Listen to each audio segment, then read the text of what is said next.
Señor, nos exponemos a tu palabra, nosotros no somos dignos de estar aquí. Tú eres bueno, por eso estamos aquí. Ahora te pedimos el milagro del entendimiento. Por favor, hazlo, Señor. Gracias por tu Espíritu Santo. En el nombre de Jesús. Amén. Hermanos, siempre pido su paciencia. Pido su paciencia. Estamos nosotros estudiando los días domingos, encontrando a Jesucristo en cada libro de la Biblia. Pues ¿de quién más puede hablar la Biblia? ¿A quién más va a señalar la Biblia? Cada historia no es en sí el centro. Si usted encuentra la historia de Abraham, Jacob, Isaac y todas las historias que están ahí no están para ser el centro, están para señalar a aquel que había de venir, que era el Cristo, desde Génesis hasta Malaquías. ¿Estamos entendiendo eso, hermanos? Y en base a eso yo quiero dar un repaso. Hoy nos toca estudiar encontrando a Jesucristo en el libro de Nehemías. Ahí lo vamos a ver. Pero para llegar ahí, yo quiero dar como un repaso. Quiero dar un repaso y pido la paciencia de aquellos que ya más o menos saben esto.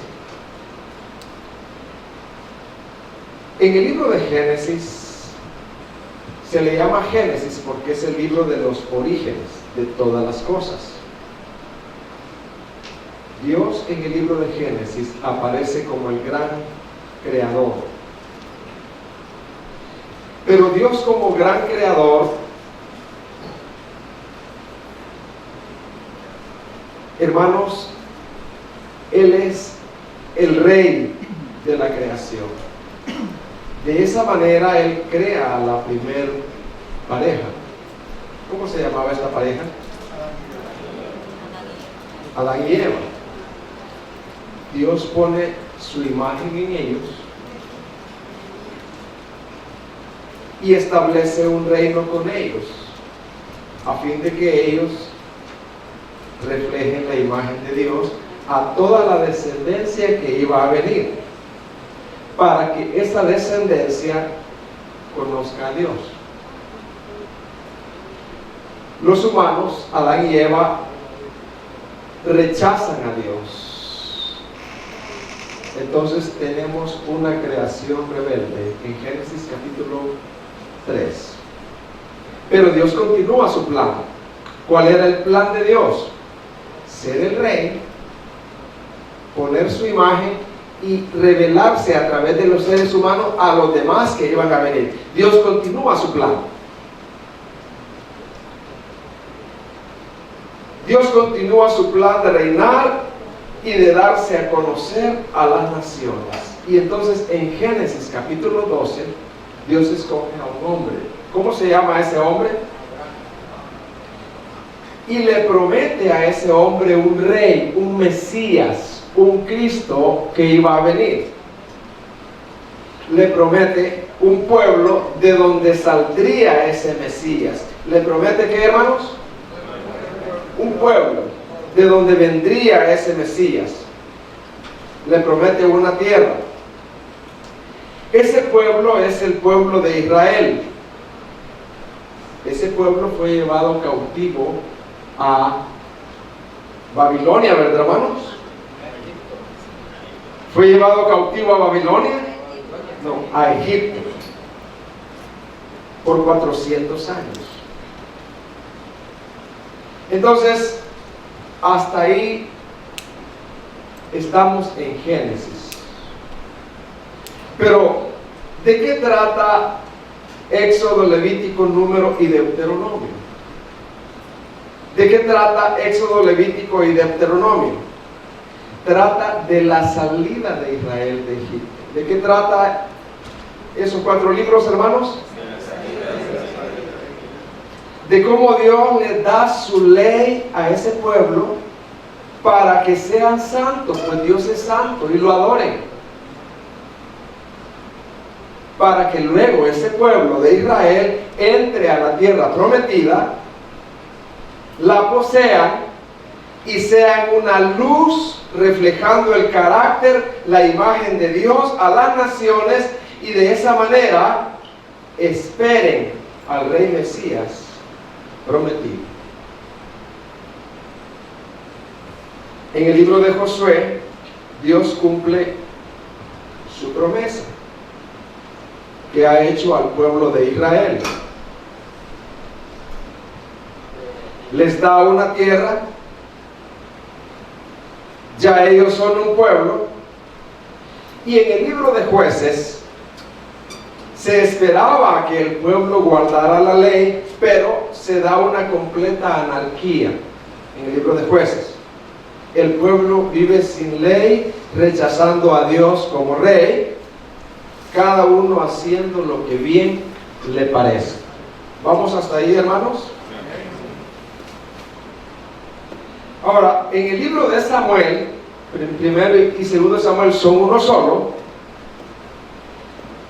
nos muestra el menosprecio del pueblo de Israel hacia Dios como rey, y ellos piden un rey como las demás naciones. Dios les entrega aquello que pidieron, les levanta al rey Saúl. El rey Saúl es un rey egoísta, vive para él mismo, desobediente. Y entonces Dios en su amor les levanta al que él tenía de verdad preparado, y era al rey David. El rey David, a pesar de su imperfección, es el rey que más se ha asemejado al Mesías que iba a venir. Él, aunque imperfecto en su carácter, él refleja cómo iba a ser ese rey Mesías que iba a venir. En el libro de Reyes habla principalmente de 2 reyes poderosos. ¿Quiénes son esos 2 reyes poderosos, famosos que han habido? ¿Quiénes son, hermano? David y Salomón. David muere, Salomón no sucede, pero Salomón desobedeció a Dios. Y cuando Salomón muere, el reino se divide. El reino del norte y el reino del sur. El reino del sur es donde iba a venir el Mesías. Solamente está la tribu de Judá y Benjamín. Y el reino del norte son 10 tribus. Como los 2 reinos pecaron y no guardaron la ley o el pacto, fueron llevados cautivos. El reino del sur, Judá, fue llevado ¿a qué nación, hermanos? Excelente. ¿A dónde fue llevado el reino del sur, hermanos? A Babilonia. Y el reino del norte, ¿a dónde fue llevado? A Siria, para nunca más volver. Entonces, hermanos, el libro de Crónicas, primera y segunda de Crónicas, trata de la recopilación de Samuel y Reyes para Judá, que volvía del cautiverio babilonio después de 70 años. El libro de Crónicas es una recopilación de Samuel y Reyes para Judá, que venía del cautiverio babilonio de 70 años. Ellos necesitaban un recuerdo de su historia para conocer su propia realidad y no repetirla. Dios muestra su amor y fidelidad a Judá al hacerles regresar de la tierra del exilio. Dios les recuerda con mucho amor que ellos son su pueblo y que Él es su Dios, deben de responder agradecidos, obedeciendo las obligaciones de la ley del pacto y caminar en una vida de adoración genuina.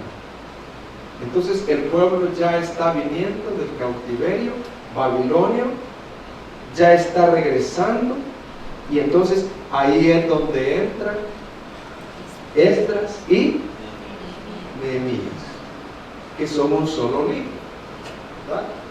¿De qué trata el libro de Esdras y Nehemías? Son un solo libro. Relata el regreso de los cautivos, de algunos exiliados, en 3 olas. Trata del regreso de los exiliados, de los cautivos, de algunos, y entonces en 3 olas. La primera ola viene liderada por un líder que se llama, ¿cómo se llama, hermanos? Zorobabel. Zorobabel, hermanos, se encarga de la reconstrucción del templo.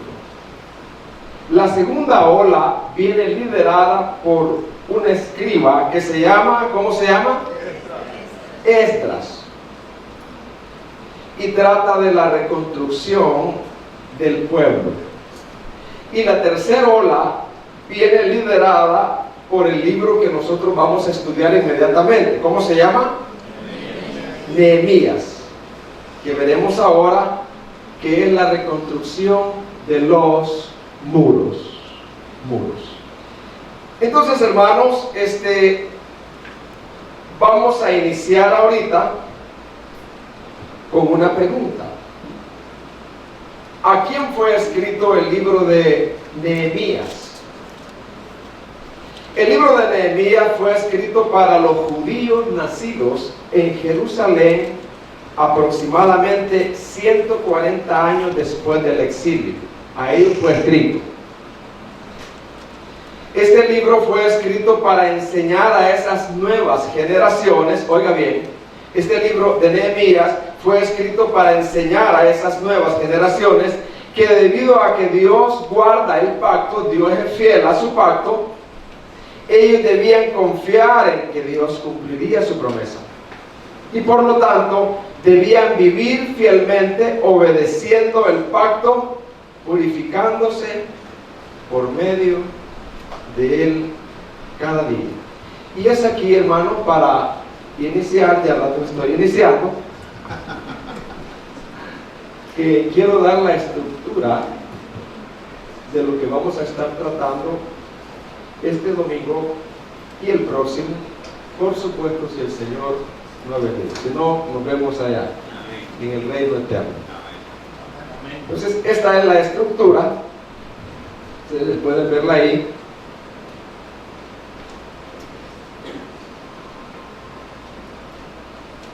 Ahí está la estructura. ¿De qué trata? Yo he dividido el libro de Nehemías en 2 puntos principales. Y hoy solamente vamos a ver uno. El primer punto, que trata del capítulo 1 al 7, y es el regreso de Nehemías y reconstrucción de los muros. Y el segundo punto, que nosotros vamos a verlo el otro domingo, como ya les dije, tenemos que estar esperando la venida del Señor, que va a tratar de la reconstrucción moral del pueblo, que es del 8 al 13. Entonces, pongamos mucha atención porque, hermanos, vamos a ver ahora los primeros 6 capítulos, algo breve de cada capítulo. ¿De qué trata el capítulo 1 de Nehemías? Fíjese bien, oiga bien. Nehemías está en Babilonia. Él es un alto funcionario del rey. Él es el copero, el hombre de confianza del rey, el hombre que se juega la vida. siendo copero del rey, él es israelita, él es judío, oye del estado deplorable de sus hermanos judíos en Jerusalén. Después les pregunto. Él oye del estado deplorable de los judíos en Jerusalén y que sus muros están destruidos, las puertas están quemadas, hay un montón de escombros, todavía quizás hay humo, no sé, no, todavía no. Al oír esto, los enemigos rodean a Jerusalén. Los que están ahí están en grande peligro, en grande miseria. Al oír esto, Nehemías se duele y se pone en oración. ¿Qué hace Nehemías, hermano? Se duele y se pone en oración y ayuno. Y no se pone a echarle las culpas a los demás. Se pone a confesar sus propios pecados personales. ¿A qué se pone Nehemías, hermano? A confesar sus propios pecados personales. Se pone a interceder por los judíos. Y pide hallar gracia delante del rey, porque ¿quién va a dejar ir a un copero? A un hombre de confianza. Entonces, de eso trata el primer capítulo de Nehemías. Le voy a preguntar, esta pregunta no lo voy a hacer. Vamos a leer en Nehemías capítulo 1. Mire, para que usted vea que yo estoy hablando de la Biblia, no estoy hablando de política, no estoy hablando de los campos, nada de eso. Estoy hablando del Evangelio. Primero, Nehemías capítulo 1, versículo 1. ¿De qué habló el hermano Job? De la palabra. ¿Qué ahí habló? 1. Palabra de Nehemías, hijo de Acalías, aconteció en el mes de Quisleo, en el año 20, estando yo en Susa, capital del reino, que vino Ananí, uno de mis hermanos, con algunos varones de Judá, y les pregunté por los judíos que habían escapado, que habían quedado de la cautividad, y por Jerusalén. Y me dijeron, el remanente, los que quedaron de la cautividad ahí, en la provincia, ¿cómo están, hermanos? ¿Están bien? Están en gran mal y afrenta, vergüenza dan. Y el muro de Jerusalén está derribado y sus puertas quemadas a fuego. La Jerusalén que brillaba hoy no es nada, es una vergüenza. Dios cumplió su palabra. Pregunta: ¿qué hizo Nehemías ante tal situación deplorable? Versículo 4. Cuando oí estas palabras, me senté y lloré e hice duelo por algunos días y ayuné. ¿Qué dice que hizo Nehemías? Ayunó y oré delante del Dios de los cielos. Hermanos, otra pregunta: ¿cómo era la oración que hacía Nehemías?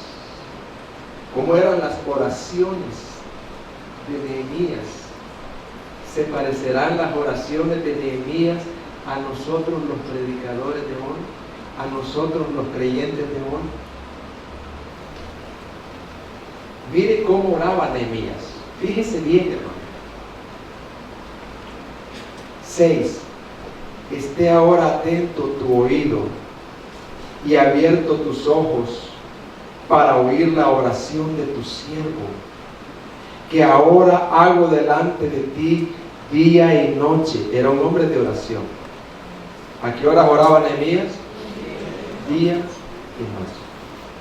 Por los hijos de Israel, tus siervos, y confieso los pecados de los hijos de Israel que hemos cometido contra ti. ¿Se da cuenta cómo era la oración de Nehemías?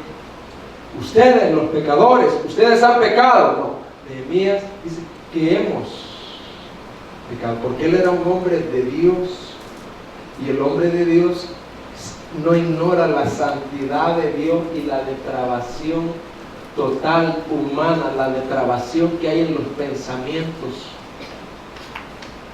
que hemos cometido contra ti. Si yo y la casa de mi padre ¿se incluye o no, Nehemías, hermano? Hemos pecado. En extremo nos hemos. El que sabe de gramática, ¿qué significa ese hemos? En extremo nos hemos corrompido contra ti.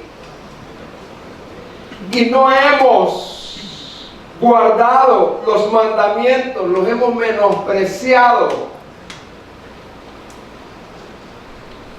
Estatutos y preceptos que diste a Moisés, tu siervo.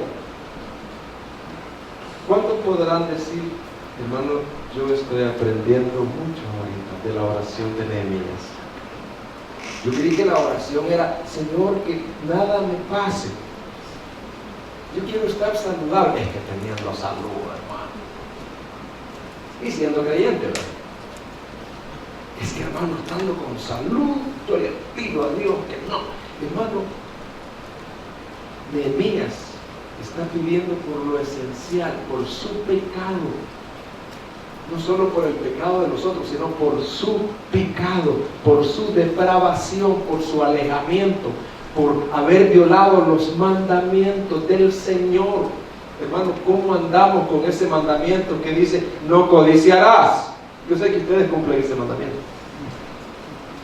¿Cómo andamos, hermanos? No codiciarás. Solo ahí quedamos descalificados ya. Vámonos, hermanos. Si no hubiera esperanza, nos vamos. Pero hay esperanza. Hermanos, la oración de Nehemías es una oración llena de arrepentimiento personal. ¿Cómo es la oración de Nehemías, hermano? Es que yo estoy alejado, hermano. No es mi esposa, yo estoy alejado. Mire, no me dan ganas de leer la Biblia, pues. ¿Y qué puedo hacer, hermano? ¿Quién pecó para no sentir esa gana y no te pega gana? Tú hiciste morir ese deseo. Tú no cultivaste tu relación con Dios. La oración de Nehemías es llena de arrepentimiento personal, llena de humillación, llena de confesión, conforme a las promesas de Dios. Él recurre a las promesas de Dios. ¿A qué recurre Nehemías en la oración, hermano?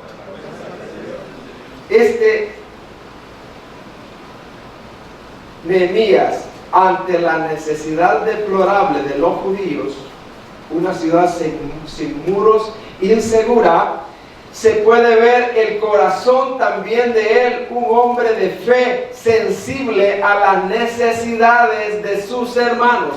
¿Cómo era Nehemías? Un corazón, un hombre sensible a las necesidades de sus hermanos. Y él, ante esa necesidad deplorable, él reacciona no como un hombre cualquiera, como un hombre natural ante las situaciones difíciles, sino que él se apoya en la oración, en la confesión, en el arrepentimiento personal, en la intercesión y en recordarle a Dios humildemente sus promesas. Traigamos una aplicación a nosotros como iglesia local. ¿Listos, hermanos? Amados hermanos que están acá, Estamos acá. Cuando un hombre y una mujer caminan con Dios, oiga bien, no solo ve las cosas deplorables e imposibles en su familia y en los demás, sino que confía en lo que Dios ha prometido. Este hombre confía en la oración, que Dios escucha la oración delante de él. Repito, cuando una mujer, cuando un hombre que camina con Dios, no todos caminan con Dios. Esta persona, hermanos, no solo ve la situación deplorable en la familia, dice: mi familia está hecha a pedazos, mi familia está alejada de Dios. Cuando un hombre y una mujer caminan con Dios, este hombre, además de ver esa situación, pero confía en la fidelidad de Dios para sacarlo de ahí. Amén, hermanos. Hermanos, la persona como Nehemías, la persona que confía en Dios, es como dice el Salmo 34, versículo 4. Mire lo que dice. Fíjese. El Salmo 34 fue escrito por un hombre que camina con Dios, un hombre de fe, débil, pero tiene fe en Dios ante la situación difícil. Dice el Salmo 34, 4. Busqué a Jehová, ¿y qué dice? Y él me libró. Y me libró de todos mis temores. Los que miraron a él, ¿qué pasó? Dice, fueron alumbrados. Y sus rostros no fueron avergonzados. Señorita, caballero, adulto, joven, este puede ser tú. Yo te estoy predicando para que tú salgas de tu estado de alejamiento y seas una persona de fe, que puedas decir, como dice el salmista en el versículo 6, este pobre clamó y lo oyó Jehová y lo libró de todas sus angustias. 15. Los ojos de Jehová están sobre los justos. ¿A dónde están los ojos de Jehová, hermano? ¿Sobre los jugadores más famosos del mundo? No. ¿Sobre los hombres más ricos del mundo? No. Los ojos de Jehová están sobre los justos, y atentos sus oídos al clamor de ellos. Versículo 17. Claman los justos y Jehová los oye. ¿Jehová qué dice? Y los libra de todas sus angustias. 18. Cercano está Jehová a los quebrantados de corazón y salva a los contritos de espíritu. Muchas son las aflicciones del justo, pero de todas ellas lo librará Jehová.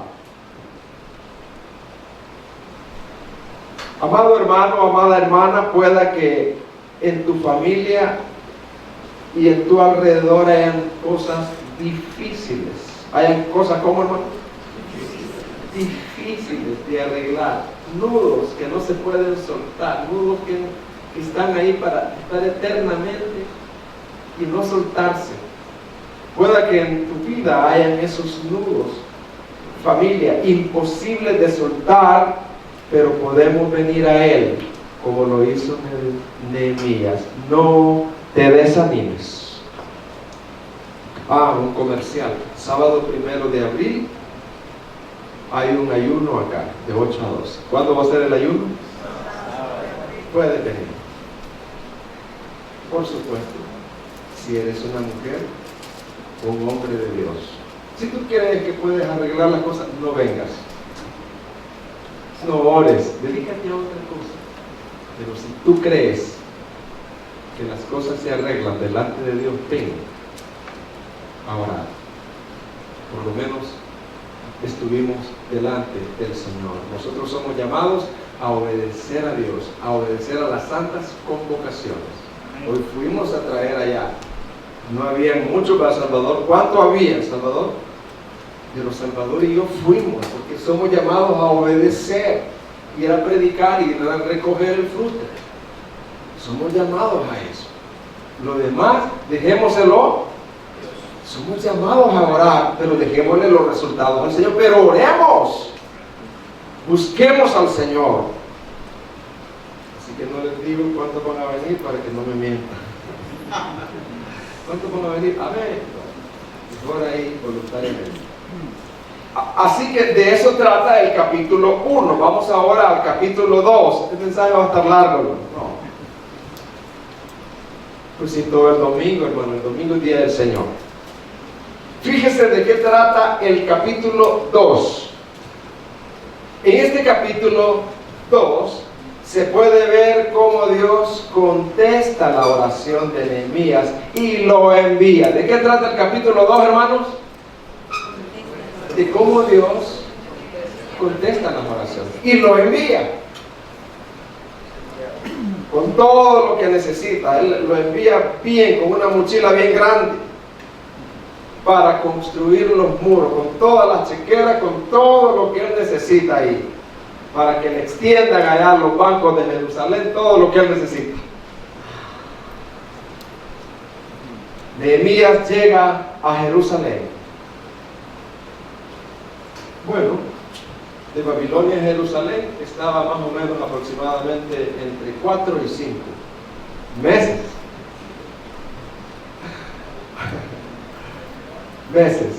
Pero él llega,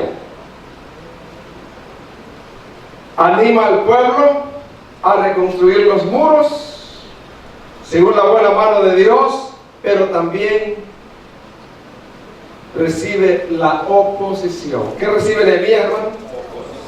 De los enemigos de Judá. Dios en su soberanía le da gracia ante el rey, contestando de esa manera su petición. Veamos por favor Nehemías 2:1. Sucedió en el mes de Nisan, del mes de Quisleo, noveno mes, ahora es Nisan, primer mes, en el año 20 del rey Artajerjes, que estando ya el vino delante de él, tomé el vino, lo serví al rey, y como yo no había estado antes triste en su presencia, me dijo el rey: ¿por qué estás triste tu rostro? Pues no estás enfermo. ¿No es esto sino quebranto de corazón? Entonces temí en gran manera y dije al rey: para siempre viva el rey. ¿Cómo no estará triste mi rostro cuando la ciudad, casa de los sepulcros de mis padres, está desierta y sus puertas consumidas por el fuego? Hermanos, antes de seguir, una pregunta. ¿Por qué se puede ver que Nehemías era un hombre de fe? ¿Por qué podemos decir Nehemías era un hombre que caminaba con Dios? Un hombre de fe. Por la constante oración que en él había. ¿Constante qué, hermano? Oración. No dije murmuración, porque se parece. Su constante oración, su constante gratitud. Nehemías, en nuestro caso, diría: qué calor más rica Dios nos ha dado. Y no se muere uno aquí. Toma esa calor. No se muere uno.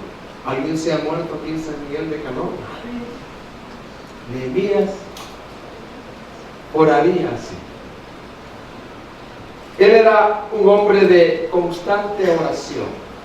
Cuando él ve que el rey abre la puerta para lanzarle la petición, él no es aprovechado. Lo primero que él hace es orar Y Dios oye. Miren lo que dice Nehemías 2:4. Me dijo el rey. ¿Cuál fue la pregunta que dice ahí?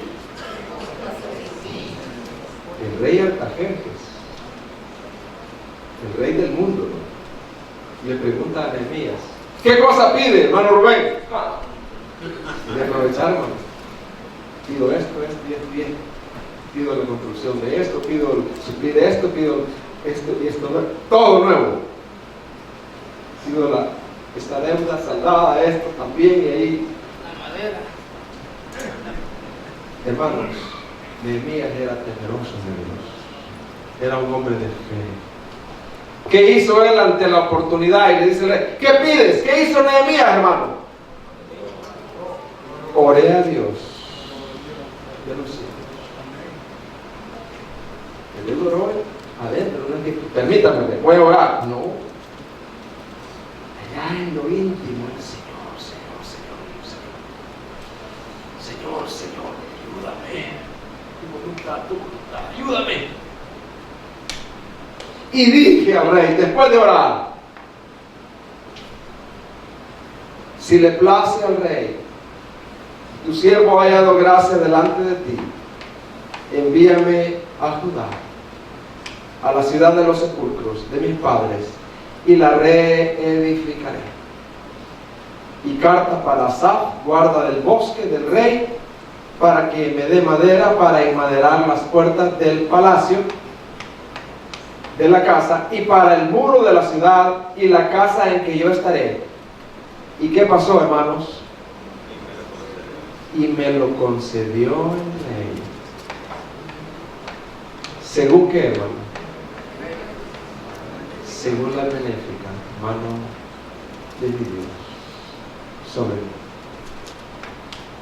Hermano, le concedieron el trabajito. Fíjese que no, porque no era la voluntad de Dios.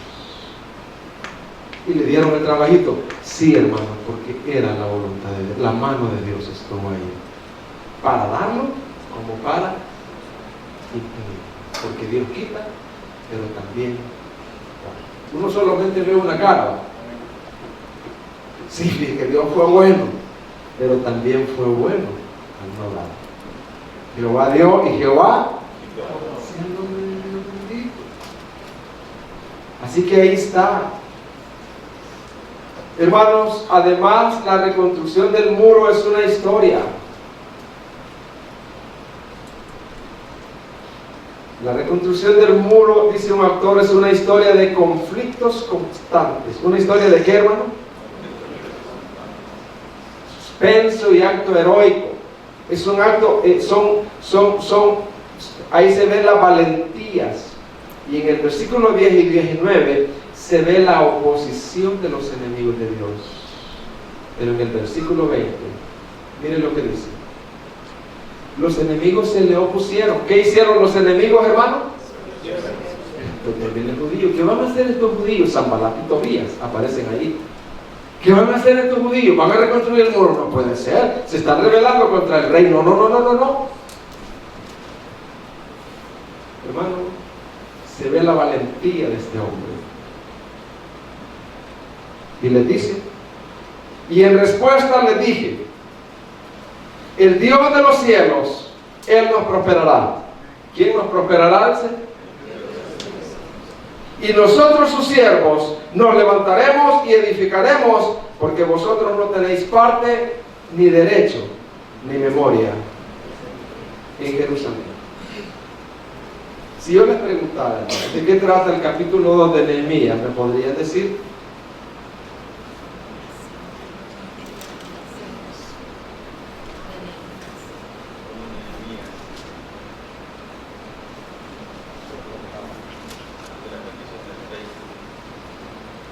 Hermanos, Nehemías era un hombre de oración, de constante oración. ¿Cómo era Nehemías, hermano? De constante oración. En todo él invocaba a Dios. ¿Por qué quedó escrito eso, pues, hermano? Para nuestro ejemplo. ¿Para qué? Para nuestro ejemplo. Y una aplicación para nosotros hoy, para cada mujer, para cada joven, para cada adulto que está aquí, para mí personalmente, una aplicación sería: pidamos nosotros esa gracia.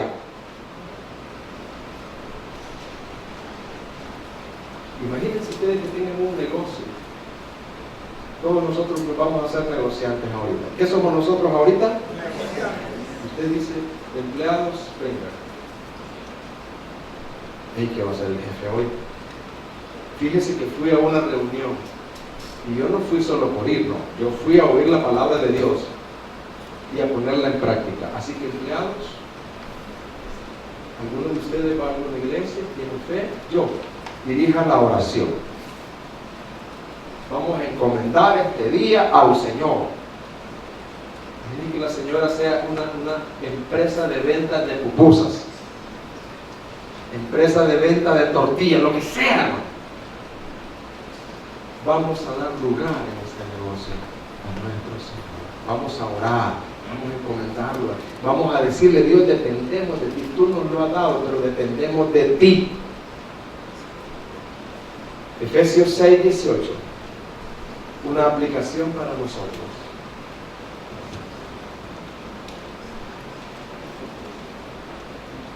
¿Quién tiene exámenes aquí mañana? Esta semana, un examen. ¿Hay una cosa difícil? Miren lo que dice aquí: orando en todo tiempo. ¿Cómo dice Efesios 6, 18, hermano? O sea, en cada oportunidad. En todo tiempo es en cada oportunidad. Orando en cada oportunidad. Con toda oración y súplica en el Espíritu, guiados por el Espíritu. Y velando en ello con toda, ¿qué dice? No solo orando una vez, sino perseverando todo el día. Señor, ayúdame. Señor, ayúdame. Voy a tener junta, voy a tener reunión. Tú sabes cómo es mi carácter. Ayúdame. Para que te refleje a ti ahí. Dame sabiduría. Y súplica por todos los santos. Y también ayuda al hermano joven, para que me traiga la palabra en domingo, para que estudie, dale diligencia, ayúdale, Padre, que no se distraiga. Hay tantas distracciones que él se puede distraer. Ayúdale, Padre, porque depende la salud de él, también depende de mi salud. Ayúdale. Va en el carro, ora. Está siendo tentado, ora. Dios atiende al humilde. Así que hemos visto el capítulo 2 ya, fíjense. Ahora vamos con el capítulo 3. Tempranos. Un resumen del capítulo 3. El capítulo 3 es un capítulo hermoso, ya que trata de el involucramiento de todos y cada uno en la reconstrucción del mundo. ¿De qué trata el capítulo 3, hermano? Del involucramiento. Del involucramiento. De no ser la obra solo unos pocos, no, todos haciendo la obra, todos. Hermano, vamos a ofrendar para esto, todos, aunque sea 10 centavos, pero todos, contribuyendo como ríos, como quebradas al gran mar, para llevar a cabo el propósito de Dios. Hermanos, hay ventas ahí, todos a contribuir. Se pide algo, se pide un servicio, involucremos. Yo no voy a ir, pero voy a estar orando, hermano. Sepa que voy a estar orando. Estoy repleto, pero voy a estar orando, hermano. Estar pendiente. La guerra es de todos. Amén, hermano. Por eso es un capítulo hermoso, aunque parezca que no. Pero mire, son unos versículos de prueba. Entonces se levantó el sumo sacerdote Eliasib con sus hermanos, los sacerdotes, y edificaron la puerta de las ovejas. ¿Qué puerta edificaron? ¿Y qué significa esa puerta de las ovejas? Puerta de las ovejas. aquí, ¿verdad? Las ovejas oyen la voz. No, puerta de las ovejas es puerta de las ovejas y nada más. Literal, no le ande buscando, alegorizando, no. Entonces se levantó, dice, ellos arreglaron y levantaron sus puertas hasta la torre de Amea y edificaron hasta la torre de Anael. Junto a ella edificaron los varones de Jericó y luego edificó Zacur, hijo de... Sí, hermano. ¿Por qué se escribió eso? Porque hubo involucramiento. Ya ven que el capítulo 3 estaba bien sencillo. ¿Aprendió algo del capítulo 3, hermano? Sí. Que no debemos de estar sentaditos, siendo espectadores, viendo a los demás jugar. Metámonos nosotros en el juego. Sudemos la camiseta. Porque si somos hijos de Dios, hay recompensa y hay gozo en los que hacen la labor. Amén, hermanos. Ahora vamos al capítulo 4 de Nehemías. ¿De qué trata el capítulo 4? El capítulo 4 es más hermoso. La cosa se está poniendo hermosísima. Este capítulo es muy hermoso e instructivo, ya que desde el versículo 1 al 23 se da una combinación entre oposición y fe. Una combinación entre ¿qué, hermano? Oposición y fe. Se da una combinación entre oración, entre hacer las responsabilidades. Se da una combinación entre la valentía. Y todo eso es un gran ejemplo para nosotros en nuestra vida cristiana. Que no todo es color de rosa. De repente usted hoy se puede encontrar con una oposición, mañana con una oposición, pero usted la combate con fe, con oración, con dependencia de Dios, con responsabilidad. Usted va a llevar a cabo el servicio de Dios a pesar de la oposición. Pues no, fíjate, hermano, yo no, en la próxima vez no sirvo ahí. Así que Dios no lo puso a usted para que sirviera y no iba a haber oposición. Dios lo puso para que a pesar de las oposiciones, usted superara esas oposiciones, porque eso hace crecer su carácter. Hay veces, hay hermanos acá que he sabido que se quedan sin comer para que otros coman. Pero hay hermanos en otros tiempos pasados que cuando no sobró, ay hermano, aquí en la iglesia no hay amor. No, si hay, lo que pasa es que no gustó la comida. Amor sobra comida. Sí.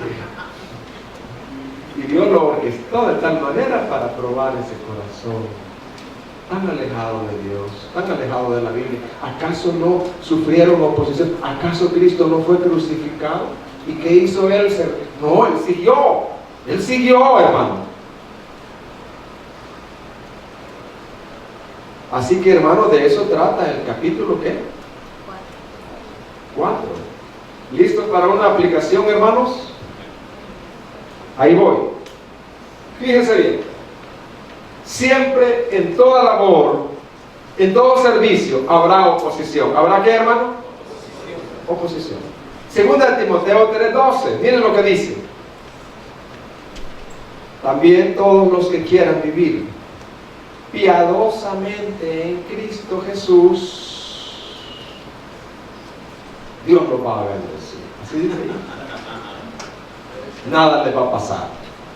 A los hijos de Dios no les pasa nada. Así dice ahí, hermano. Y también todos los que quieran vivir piadosamente en Cristo Jesús van a padecer ¿qué? Persecución. Ahí está la promesa. Dios promete. Dice la promesa es que Dios está cumpliendo las promesas conmigo, porque me está bendiciendo. Que ahora mire, me han dicho que me van a aumentar. No, hermano. Puede ser una persecución. Todo verdadero cristiano que ha sido rescatado del reino de las tinieblas al reino de Cristo, no debe sorprenderle la persecución o la oposición mientras busca vivir piadosamente.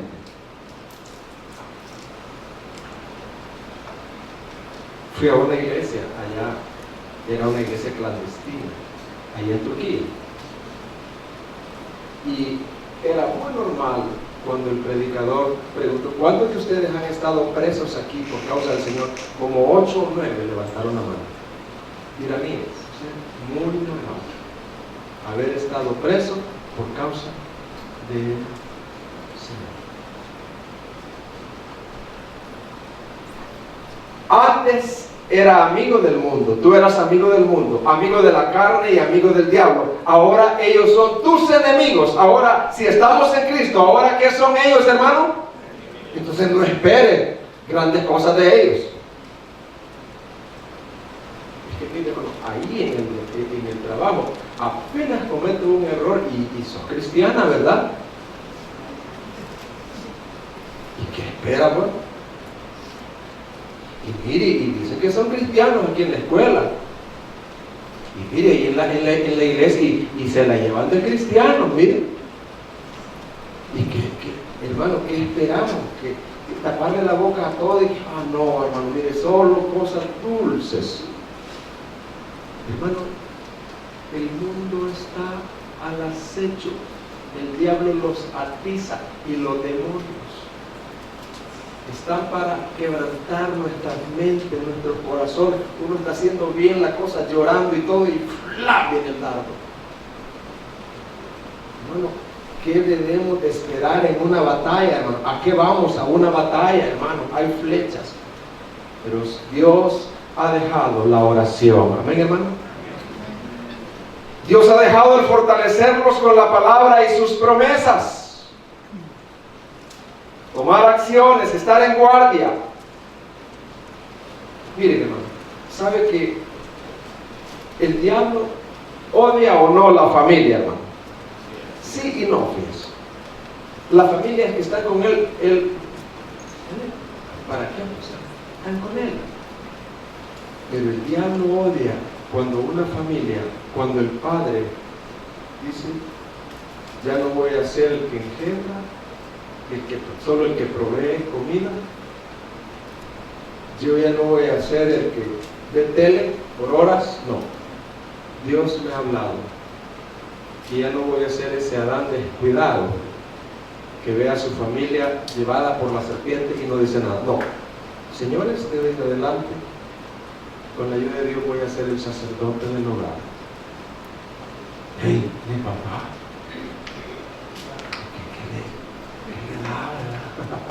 mi papá, y comienzan las maquinaciones de los enemigos. El enemigo, hermano, el enemigo odia a ese padre, a un padre que viene de ser un padre natural a ser un sacerdote del hogar, ser un sacerdote del hogar. El diablo odia a la familia porque odia el evangelio de Jesucristo, odia todo lo que se parece a Cristo. Cuando la esposa se somete al marido, porque sabe que al someterse al marido está sometiéndose a Dios. El diablo odia eso, porque al diablo le conviene una esposa iracunda, una esposa no sumisa, una esposa que dice: yo no me meto, yo no me someto, me pone aquí, no, yo no. Mansa pero no mensa. ¿Y qué Dios? Hermano, el diablo aplaude eso. Pero cuando hay una esposa que dice, a pesar de todo, incondicionalmente amor, yo le estoy pidiendo a Dios amarte, orar por ti y servirte y tratar no de cambiarte, amor, cambiarlo. Y los demonios, hermano, huyen para tratar de vencer a esta mujer, porque al enemigo no le conviene la familia que se conforma a la palabra de Dios. Un matrimonio estropeado proyecta un evangelio estropeado, pero un matrimonio bíblico proyecta un evangelio hermoso. Amén, hermanos. Un marido sin amor y egoísta declara una fe sin amor, pero un marido lleno de amor, un marido que sufre, que ama sacrificialmente, refleja a Cristo. que nadie va a decir, esto es una mentira, no. Va a decir, ahí hay verdad. Y hemos llegado al capítulo 5. Lo dejamos hasta aquí, ¿verdad, hermano? Seguimos. Bueno. Hermanos, capítulo 5. ¿De qué trata el capítulo 5? De la abolición de la usura.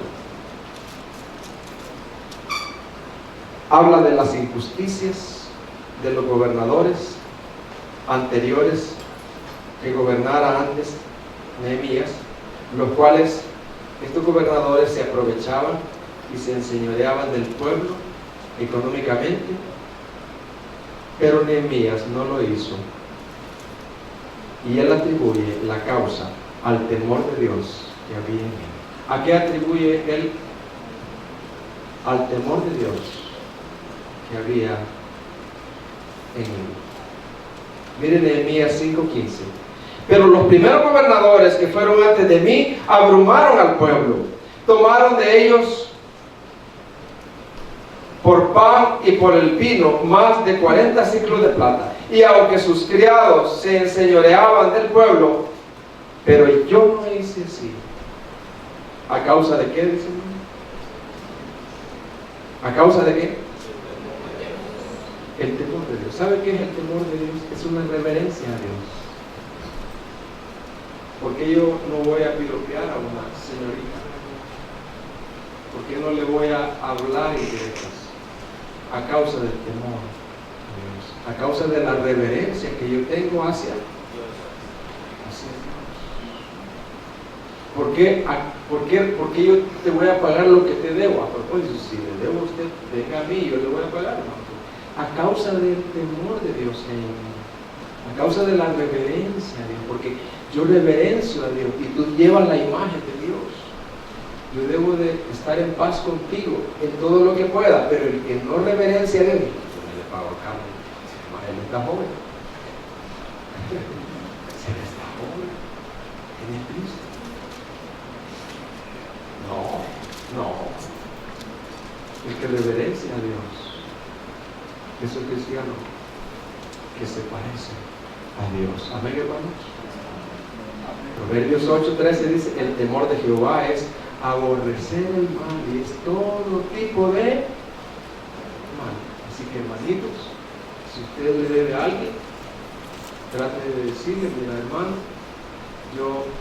la palabra me habló, y aunque sea 5 pesos mensuales te voy a dar. 5 pesos mensuales. Se cuenta la historia de que un hombre se convirtió al Señor, pero un montón de deudas. El enemigo ya fue. Pero él se convirtió de verdad. ¿Y saben qué hizo él? Lo mandó a llamar con lágrimas, arrepentido. Le digo: mire, Señor, yo, Cristo, te ha cambiado, pero mi situación económica no cambia. Y serle sincero. Quiero comenzar a abonar a usted, aunque sea 5 pesos mensuales. Y unánime dicen que los hombres, al ver el cambio en él, no nos debes nada. Hermano, cuando los caminos del hombre, dice así, son ordenados por Jehová, aún a sus enemigos hace estar en paz. Así que, hermanos, si usted es miembro de esta iglesia, yo no quiero que diga que es miembro de esta iglesia. Aquí me debe. No, se hace lo normal.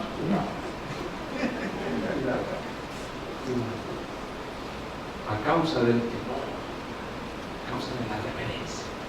Dios. Capítulo 6. ¿De qué trata este capítulo? Hermano, yo le voy a pedir que el capítulo 6 lo tome muy en serio. Le voy a pedir que el capítulo 6, ¿qué? Todos, pero este lo tome en serio. Fíjense, este capítulo trata de la conspiración y el ataque directo de los enemigos, ya no contra el pueblo, sino contra Nehemías. ¿Contra quién es el ataque ahora? Como líder, a fin de hacerle mal. Fíjense. a fin de infundirle temor y hacerlo pecar.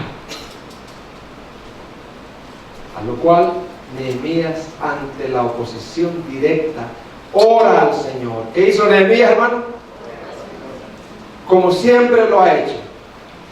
Y en el versículo 6, capítulo 6, versículo 15, se puede ver la gran fidelidad de Dios al darle fuerzas para terminar el mundo. En 52 días, Nehemías terminó el muro. Dios fue fiel. Y lo que Dios se propuso, Él lo cumplió. Y Nehemías puso una parte de él. Nehemías 6, versículo 15. Fue terminado pues el muro. ¿Qué pasó con el muro, hermanos? El 25 del mes de Elul, en 52 días. Y cuando lo oyeron todos nuestros enemigos, ¿qué pasó, hermano? Temieron todas las naciones que estaban alrededor de nosotros y se sintieron humillados y conocieron que por nuestro Dios se cumplió o no, hermano. Sí, el pueblo está reflejando a Dios. El pueblo está reflejando ¿a quién, hermano? A Dios. Que por nuestro Dios había sido hecha esta obra. Todas las naciones, Sanballat y Tobías y todos dijeron, no, aquí no hay duda. Nosotros hemos tratado de atacarlo, pero no hemos podido. Siempre se nos ha desbaratado todo. Y estos débiles judíos vinieron y ya tienen ese muro grande. Aquí es Dios con ellos. Mejor dejémoslo. Aquí está Dios. Es el mismo Dios que lo sacó de Egipto. El mismo Dios que dividió el Mar Rojo. Wow. Esta obra ha sido hecha.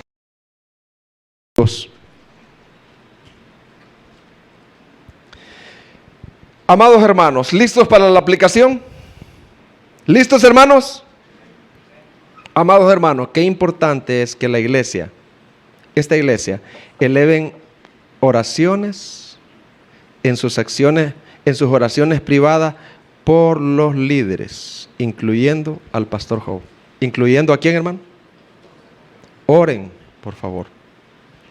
En sus oraciones privadas, oren al Señor. Los líderes estamos en el foco, en el ojo del huracán.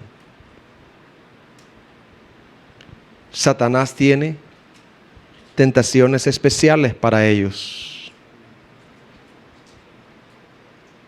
Ellos son objeto de ataques, tentaciones por el enemigo más de lo que un creyente normal puede tener.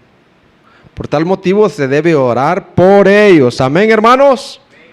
Si un creyente cae hay daño, pero si un líder cae hay un daño más grande, más grande. Hermanos, ¿cómo se llamaba el título de lo que estoy predicando?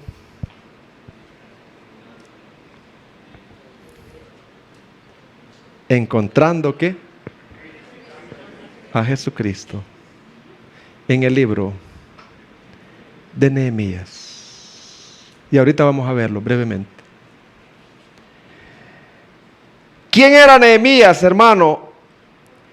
¿Y qué hizo Nehemías, hermano? Mire, Nehemías era un copero del rey. ¿Qué era Nehemías, hermano? Tenía una posición de honor en el palacio del rey, en Susa, capital del reino. Él no necesitaba ir a Jerusalén a ensuciarse las manos. Él no necesitaba nada de eso. Sin embargo, al ver la condición deplorable, miseria de sus hermanos en ruina, los muros quemados, la ciudad en escombros, su corazón se quebranta. Su corazón se duele, ora y es enviado para restaurar lo que se había perdido, lo que el pecado había destruido. Nehemías vino y restauró eso.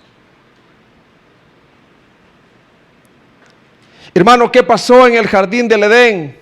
Hermano, ¿qué pasó en el jardín del Edén? En el jardín de Edén nuestras vidas fueron desmanteladas y quebrantadas. ¿Qué pasó en el jardín del Edén, hermano? Nuestras vidas como muros fueron desmantelados, destruidos, quebrados por el pecado. Desde Edén estamos en ruinas, hermanos. Estamos en ruinas. Pero Dios envió a un constructor más grande que Nehemías. Un restaurador más grande que Nehemías. Uno cuyo corazón estuviera quebrantado como el de Nehemías. Al ver el estado de ruina del pueblo que amaba. Y el lugar en que quería vivir Jesús. Jesús vino a nosotros, ubicándose a sí mismo en la mugre. ¿A dónde vino Jesús, hermano? A la mugre. Ejemplo, si nosotros somos piojos, Jesús se hizo un piojo. Vino a nuestra pocilga, vino al fango, vino a la letrina y no metió la mano, no, se tiró de cabeza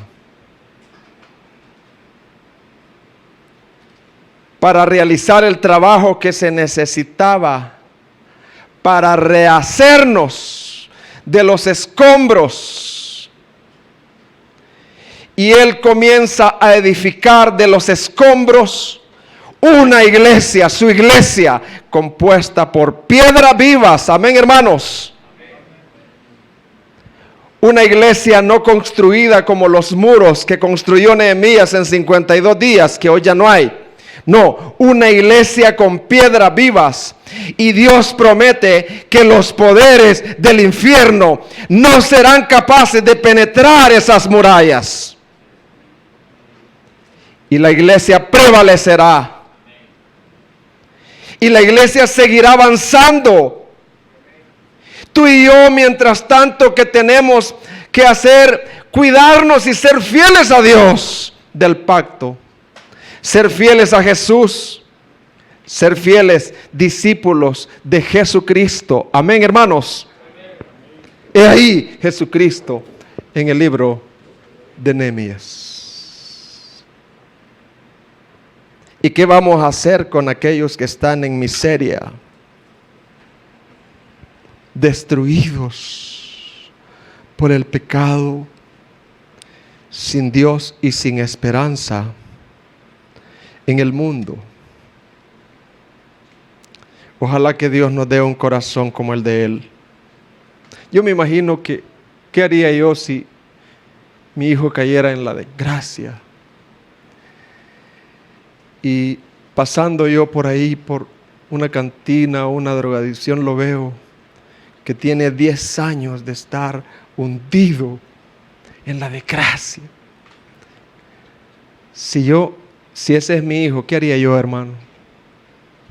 Yo lo abrazaría, lloraría con él. Que Dios nos dé un corazón, porque en este mundo hay muchas personas que son hijos de Dios, que uno no sabe. Que Dios nos ayude. Amén, hermanos.